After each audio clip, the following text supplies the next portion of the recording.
Assalamualaikum warahmatullahi wabarakatuh. Salam sejahtera untuk kita semua. Selamat datang di Bincang Vokasi, podcast edukasi.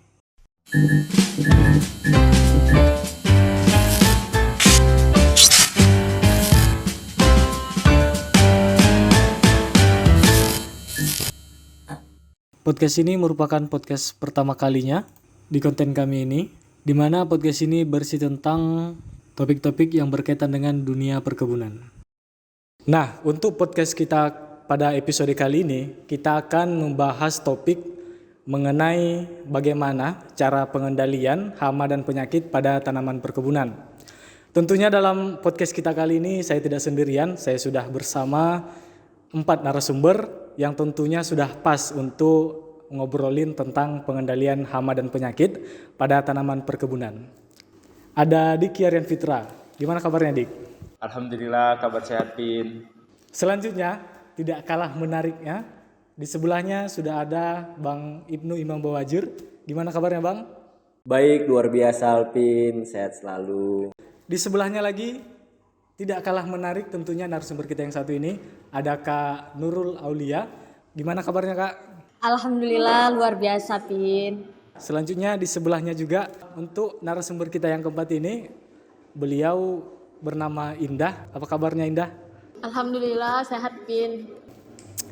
Jadi buat teman-teman semua nih, kan kita sudah tahu, tentunya kita sebagai mahasiswa Pelbangtan Medan sudah tidak asing lagi dengan topik ataupun isu pengendalian hama tanaman perkebunan, baik dia hama maupun penyakit. Nah, tentunya untuk masalah pengendalian hama dan penyakit ini, terutama di bidang kakao ya, yang saya ketahui bahwasanya masalah utama di bagian budidaya tanaman kakao ini yaitu tentang tingginya serangan hama maupun penyakit, karena memang karakteristik dari tanaman kakao ini juga sangat sensitif gitu. Nah, untuk saudara Diki sendiri nih, menurut Diki, apa sih itu pengendalian hama dan penyakit pada tanaman perkebunan, dan seberapa penting kita untuk menjaga ataupun melakukan pengendalian hama dan penyakit pada tanaman perkebunan? Jadi kita kan berbicara tentang hama ini. Nah, hama itu saudara Alvin, hama itu berkaitan dengan penyakit pada tanaman. Nah, kalau di pengertiannya, apa itu hama penyakit tanaman? Adalah semua organisasi pengganggu tanaman, baik itu manusia yang membudidayakan, terus tanaman itu sendiri yang tidak dibudidayakan, dan hewan ternak bahkan yang dikelola oleh masyarakat itu. Itulah pengertian hama tanaman. Mengapa sih penting pengendalian hama pada tanaman itu? Nah, sesuai data yang telah saya pelajari bahwa hama itu dapat merugikan sebanyak 70% pada tanaman tersebut, baik dari segi kualitas dan kuantitas tanaman, dalam segi produksi tanaman. Jadi ketika hama menyerang baik itu pada daun, akar dan pohon tanaman, itu dapat merugikan pada segi produksi tanaman. Nah, mengapa sih pentingnya pengendalian hama? Pengendalian hama itu dilakukan untuk mencegah agar hama itu tidak berkembang biak sehingga dapat merugikan tanaman itu tadi. Nah, dan kita masuk ke pengendalian hama tanaman terpadu. Apa itu pengendalian hama tanaman terpadu? Pengendalian terpadu itu adalah menggabungkan semua cara pengendalian hama tanaman dengan menekan dari nilai ekonomis dan melihat dari segi ekologi dan sosial tanaman. Jadi pengendalian hama terpadu itu menekan penggunaan bahan kimia sehingga nilai ekonomisnya dapat, nilai untuk lingkungan dan sosialnya dapat, sehingga untuk tanaman itu dapat berkelanjutan begitu. Oh, artinya memang pengendalian hama ini sangat penting ya untuk dilakukan gitu. Sekarang kita ke Bang Ibnu nih. Bang Ibnu ini kan udah pernah melaksanakan PKL 2 di daerah Toba lah ya, untuk tanaman kopi gitu. Menurut Abang sendiri, apa sih hama ataupun penyakit mungkin yang Abang temui selama melaksanakan PKL 2 di daerah Toba? Terus bagaimana para petani di sana untuk mengendalikan penyakit ataupun hama yang mereka temui di tanaman kopi mereka gitu? Silakan, Bang. Oke, terima kasih kepada saudara Alvin sudah memberikan saya penjelasan tentang tentang pengendalian hama mungkin ya di bagian Toba. Terutama saya di situ di Desa Persuburan Barat, Kecamatan Abinsaran, Kabupaten Toba. Jadi untuk para petani di sana untuk mengendalikan hama itu sangat kurang sekali. Kurangnya itu mereka tidak peduli akan penyakit itu. Jadi semakin besar tanamannya berarti semakin banyak hasilnya. Jadi seperti itulah mereka memikirkan. Jadi untuk masalah hama-hama segala macam mereka tidak memikirkannya. Terutama kalau di sana hama itu ada 3 yang paling dominan di sana tuh. Terutama lah paling utama sekali penggerek buah kopi sudah pasti. Yang kedua kutu putih dan ketiga yaitu kutu hijau. Yang paling utama itu di sana itu kutu kopi, Pin. Iya, kutu kopi itu sangat banyak di sana. Jadi kutu kopi ini sudah tahu lah kita ke masing-masing kepada kawan-kawan semuanya sangat mengganggu hasil buah panen itu, sangat mengganggu. Terutama bakal melanjutkan keberlangsungan PBKU kepada tanaman-tanaman lain. Jadi saya di situ mengendalikannya dengan cara memberikan edukasi kepada para petani. Terutama saya memberikan yang namanya biocrop trap. Di mana trapnya ini mempunyai warna yang mencolok, yang dimana para serangga atau hama itu bakal mengikutin kepada warna itu.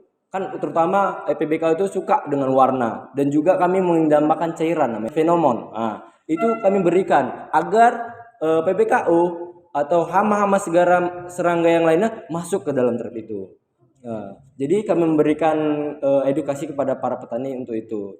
Untuk selanjutnya mungkin saya belum pernah lagi ke sana. Mungkin mereka insya Allah memakainya karena mereka itu tidak mau tahu tentang apa itu hama, itu tidak peduli, tidak sangat peduli. Artinya para petani di sana itu mereka lebih fokus ke mengejar produksi gitu ya. Iya benar. Mereka tidak memperhatikan apa saja hama yang menyerang tanaman kopi mereka.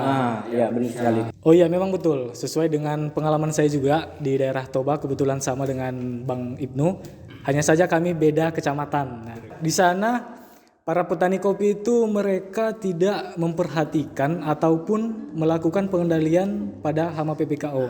Kalau di apa sendiri nih di daerah tempat PKL-nya Diki, kayak mana di sana? Oke, saya dulu PKL 1 di Simalungun dan PKL 2 di Pancur Batu.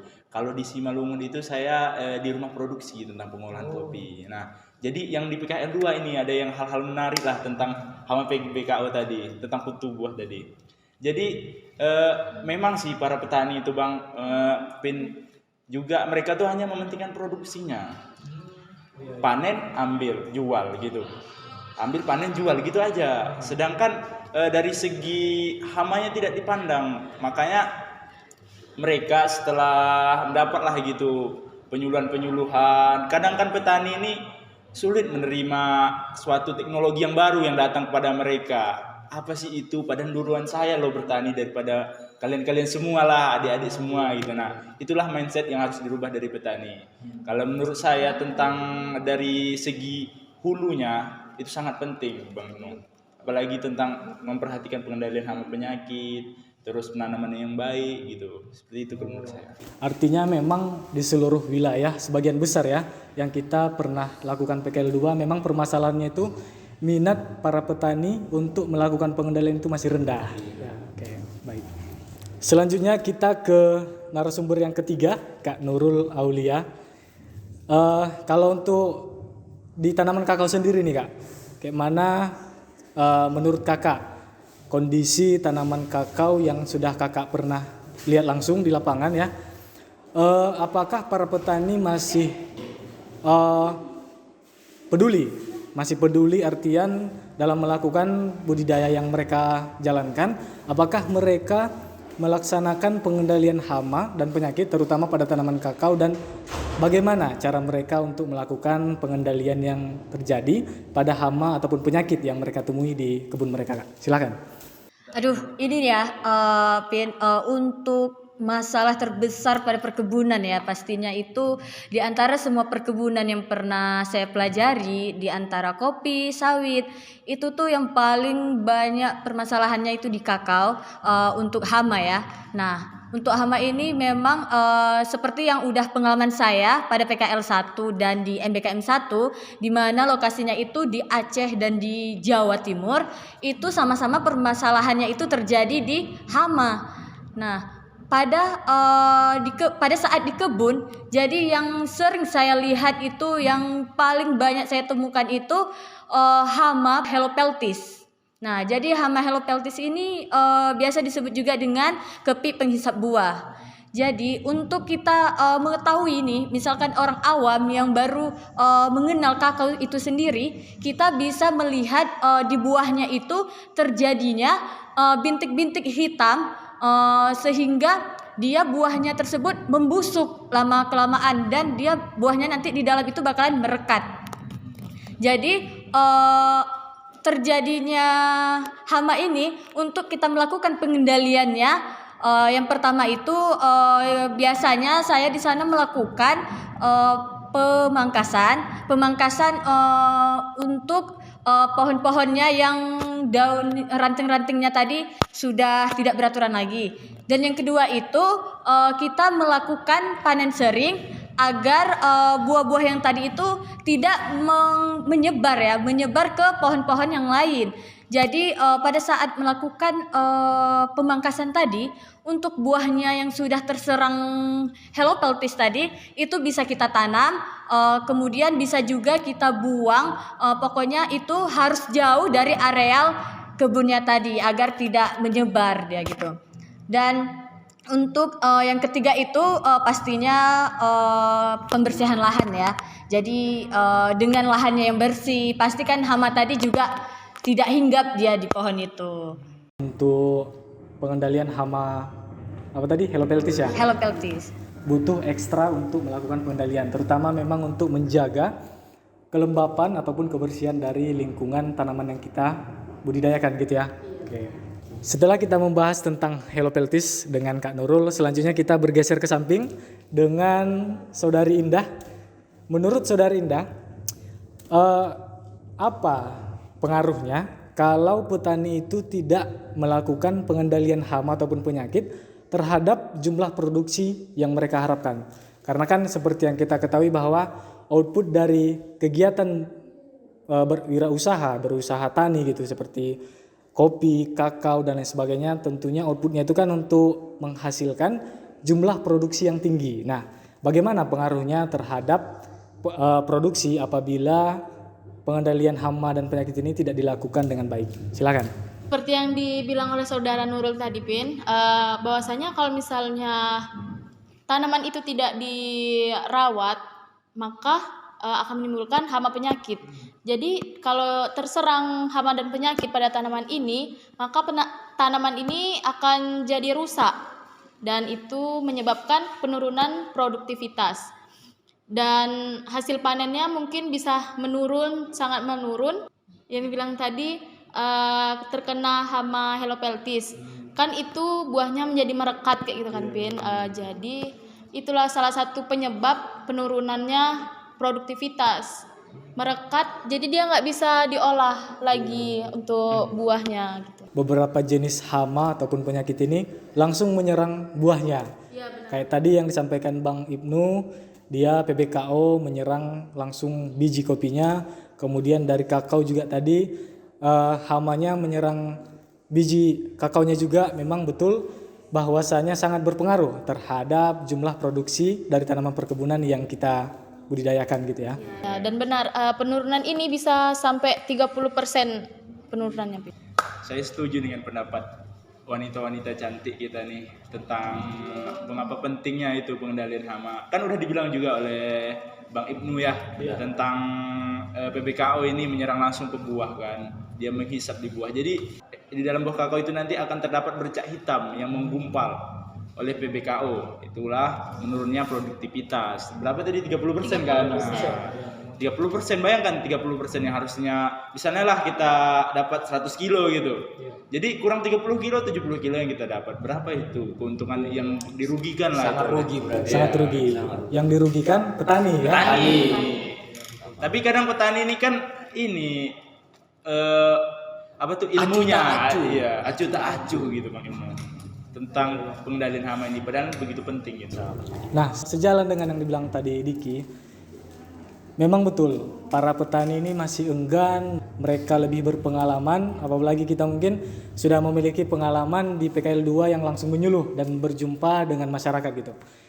Dan disinilah pentingnya ataupun kita belajar di Polbangtan Medan ini untuk mempelajari bagaimana caranya supaya kita sebagai penyuluh milenial yang bisa untuk langsung berhadapan dengan petani, bagaimana cara melakukan pendekatan, dan juga kita sebagai penyuluh milenial tentunya diharapkan bisa untuk melakukan penyuluhan dengan memanfaatkan teknologi yang ada. Sehingga perkembangan zaman, kemajuan teknologi bisa kita manfaatkan dengan sebaik-baiknya untuk membantu para petani tentang beberapa kendala ataupun masalah yang mereka hadapi di budidaya mereka gitu. Sangat setuju sekali. Benar-benar. Baik, mungkin untuk pembahasan kita tentang pengendalian hama dan penyakit mungkin cukup sekian saja karena memang waktunya juga sudah cukup panjang kita tadi berbincang. Semoga pembahasan kita ini tentunya akan bermanfaat bagi kita terutama dan juga untuk penonton semua yang sudah bergabung bersama kami sejak awal tadi. Terima kasih kami ucapkan.